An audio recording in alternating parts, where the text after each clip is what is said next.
Shiv Sena Republican सेना युतीचा छत्रपती शिवाजी महाराज की आम्हा दोघांची युती झाली असं आम्ही जाहीर करतो. शिवसेना आणि रिपब्लिकन सेनेची युती झाली असं मी जाहीर करतो. आनंदराज आंबेडकरांनी घेतलेल्या भूमिकेशी जरी तुम्ही सहमत नसला तरी संपूर्ण समाज सहमत आहे आणि तो समाज आनंदराज आंबेडकर यांना भविष्यामध्ये या देशाच्या विधिमंडळामध्ये बसवल्याशिवाय राहणार नाही. आज रिपब्लिकन सेना आणि शिंदे सेना म्हणजे एकनाथ शिंदेची शिवसेना या दोघांमध्ये पॉलिटिकल अलायन्स झाल्याच्या नंतर खरं तर सामाजिक माध्यमांवर, इलेक्ट्रॉनिक माध्यमांवर आणि सगळ्याच माध्यमावर एकंदरीत चर्चेला उधाण आलेलं आहे. चर्चा पॉझिटिव्ह निगेटिव्ह चालत राहतील त्याच्यात दुमत नाही. या चर्चेमध्ये सर्वात मोठा सिंहाचा वाटा जर कोणी आज उचलला असेल तर तो वंचित बहुजन आघाडीने उचललेला आहे.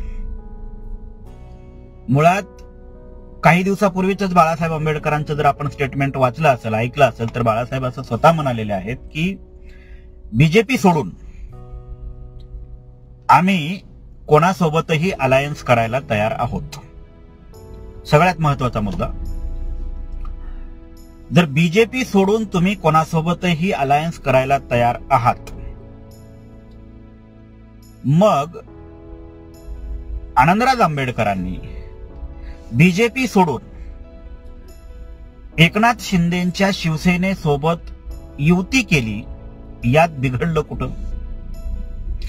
मागच्या काही दिवसापूर्वीचा जर वंचित बहुजन आघाडीचा आपण इतिहास काढून बघितला ते 6 ते 8 महिन्यापूर्वी शिवसेना उद्धव बाळासाहेब ठाकरे यांच्यासोबत अलायन्स करण्याच्या तयारीमध्ये वंचित बहुजन आघाडी सुद्धा होती.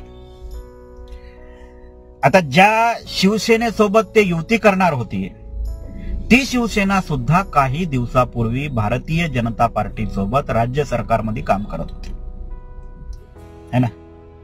आणि आता जी शिवसेना बीजेपी सोबत राज्य सरकारमध्ये काम करते ती सुद्धा शिवसेनेमधूनच फुटलेला एक गट आहे. त्यामुळं उद्धव बाळासाहेब ठाकरे यांची शिवसेना आणि एकनाथ शिंदे यांची शिवसेना हे जे दोन गट त्यांच्यामध्ये पडलेले आहेत, मुळात हे दोनही गट तुम्ही कितीही त्यांना सेक्युलरिझमच्या तुपामध्ये घोळलं तरी ते शेवटी कडवट हिंदुत्ववादीच आहेत आणि ते राहणार, त्याच्यात दुमत नाही. त्यामुळं तुम्ही उद्धव बाळासाहेब ठाकरेंच्या शिवसेनेसोबत केलेली युती चुकीची म्हणजे बरोबर, आणि आनंदराज आंबेडकरांनी एकनाथ शिंदेसोबत केलेली युती चुकीची असं म्हणताच येणार नाही. हे पहिलं क्लिअरिफिकेशन झालं. तसा मी रिपब्लिकन सेनेचा किंवा आनंदराज आंबेडकर साहेबांचा प्रवक्ता नाही, पण आज वंचित बहुजन आघाडीच्या मागच्या 10 वर्षाच्या कालावधीमध्ये, कालखंडामध्ये ज्या काही घडामोडी आणि जे काही वर्तन, जे काही व्यवहार, ज्या काही घटना घडत आहेत, ह्या सगळ्या घटना पाहून माझ्यासारख्या बाबासाहेब आंबेडकरांच्या चळवळीत काम करणाऱ्या प्रत्येक तरुणाला असं वाटतं की आपण आता कुठंतरी पॉलिटिकल स्टँड घेऊन यशस्वीरित्या राजकारणामध्ये प्रवेश करावा अशी प्रत्येक तरुणाची भावना आहे. आणि तुमच्या माध्यमातून जे स्वाभिमानाचं तुणतुण नेहमीच वाजवलं जातंय, खरं तर हे 40 वर्षापासून वाजवलं जातंय, या तुणतुण्यानं, स्वाभिमानाच्या तुणतुण्यानं फक्त लोकांना मूर्ख बनवलेलं आहे. त्यांना साध्य काहीच करता आलं नाही. नेहमीच टीका होत असते की बीजेपी संविधान विरोधी आहे, संविधान द्रोही आहे. कसा आहे, इतिहास उकरून काढायचा म्हणला तर सगळ्यांचाच काढता येतो है ना. बीजेपीला सपोर्ट न करणारे, आता मी विषय निघालाय तर सांगतो, अमरावतीमध्ये मागच्या लोकसभेला आनंदराज आंबेडकर स्वतः लोकसभेला उभे राहिले होते. वंचित बहुजन आघाडीचा विश्वकर्मा, जो महाराष्ट्राचा वंचित बहुजन आघाडीचा अध्यक्ष आहे, अध्यक्ष का उपाध्यक्ष समथिंग आहे, हाच विश्वकर्मा आनंदराज आंबेडकर अमरावतीमध्ये लोकसभेला उभे राहिलेले असताना सुद्धा नवनीत राणा या बाईचा प्रचार करत होता. नवनीत राणा या बाईचा प्रचार करत होता. तुम्हाला गोपीचंद पडळकर चालतो, तुम्हाला नवनीत राणाचा प्रचार करणारा विश्वकर्मा चालतो, तो बीजेपीचं काम करतो ते चालतो. बीड परळीतल्या वंचित बहुजन आघाडीच्या कार्यकर्त्यांची ऑफिस आणि बसण्याची जी ठिकाणं आहेत ना, ही सगळी धनंजय मुंडे आणि पंकजा मुंडेंच्या ऑफिसमधून चालतात त्यांची नियंत्रणं. आणि असं फक्त एकाच ठिकाणी नाहीये, हे सगळ्याच मतदारसंघामध्ये आहे. म्हणजे तुम्ही छुप्या पद्धतीने बीजेपी सोबत काम करता, छुप्या पद्धतीने बीजेपीचे उमेदवार निवडून आणायला मदत करता. आणि आनंदराज आंबेडकरांनी जर ओपनली कोणालाच धोका न देता सगळ्यांना सांगून की मी शिवसेनेसोबत काम करतोय असं सांगून जर आनंदराज आंबेडकर खुल्या मनानं शिवसेनेसोबत काम करत असतील तर खरं तर वंचित बहुजन आघाडीच्या पोटात दुखण्याचं कारण नाही.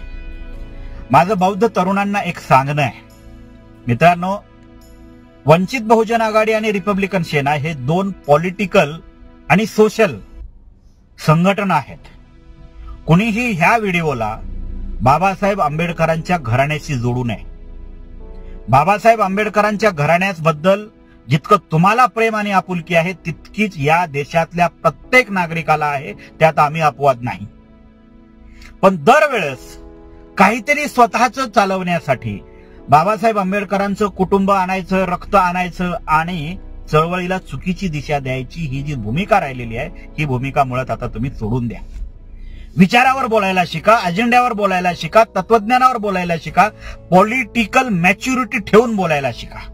भावनिक होऊन कुठल्याच गोष्टी साध्य करता येत नाहीत आणि आतापर्यंत करता सुद्धा आल्या नाहीत. वंचित बहुजन आघाडीचं जे पत्रक निघालेलं आहे त्या पत्रकामध्ये सगळ्यात महत्वाचा मुद्दा असा मांडण्यात आलेला आहे की ज्यांना हिंदू राष्ट्र बनवायचं आहे, ज्यांना भारताची राज्यघटना बदलायची आहे, त्यांच्यासोबत आनंदराज आंबेडकर युती करतायत. म्हणजे त्यांच्या सहयोगी पक्षासोबत आनंदराज आंबेडकर युती करतायत अशा पद्धतीचा आरोप त्यांच्यावर लावण्यात आलेला आहे. मुळात भारताची राज्यघटना बदलणं हे मी सांगतो, भारताची राज्यघटना बदलणं RSS सोडा, बीजेपी वाले पण सोडा, RSS आणि बीजेपी वाल्यांच्या तर अवकातीच्या बाहेरचा प्रश्न आहे भारताची राज्यघटना बदलणं. त्यामुळे दरवेळेस तेच तोच प्रोपोगंडा करून लोकांना मूर्ख बनवण्याचा धंदा खरं तर वंचित बहुजन आघाडीने आता सोडला पाहिजे. तुमच्याकडे खरंच लोककल्याणाची कुठली नीती असेल, लोककल्याणाचे कुठले फॉर्म्युलेज असतील, लोककल्याणाच्या कुठल्या धोरणं असतील तर तुम्ही शासनामध्ये जाऊन राबवण्यासाठी पुढाकार घ्या. पण घटनाच धोक्यात आहे, संविधानच धोक्यात आहे, समाजच धोक्यात आहे, आपल्यावर अन्यायच करतात, इथलाच निधी वळवला तिथलाच निधी वळवला, अशा पद्धतीचा आता मी आता तुमच्या पत्रामधलाच विषय सांगतो. तुम्ही सांगताय की सामाजिक न्याय विभागाचा निधी लाडकी बहीण योजनेसाठी वळवलाय. 6 महिने झाले यावर फक्त टीका टिप्पणीच होत आहेत. मी मागच्या वेळेस सुद्धा काही IAS लोकांसोबत या संदर्भात बोललो होतो सामाजिक न्याय विभागातल्या. असा कुठलाही पुरावा ना तुम्ही दिलाय ना निधी वळवला आहे असं सांगणाऱ्या कुठल्या नेत्यांनी दिलाय. त्यामुळे उगाच टीका करायच्या नुसत्या म्हणून टीका करू नका. आनंदराज आंबेडकर साहेबांनी जो पॉलिटिकल प्लॅटफॉर्म निवडलेला आहे, खरं तर हा पॉलिटिकल प्लॅटफॉर्म हा इथल्या तरुणांना भावतोय.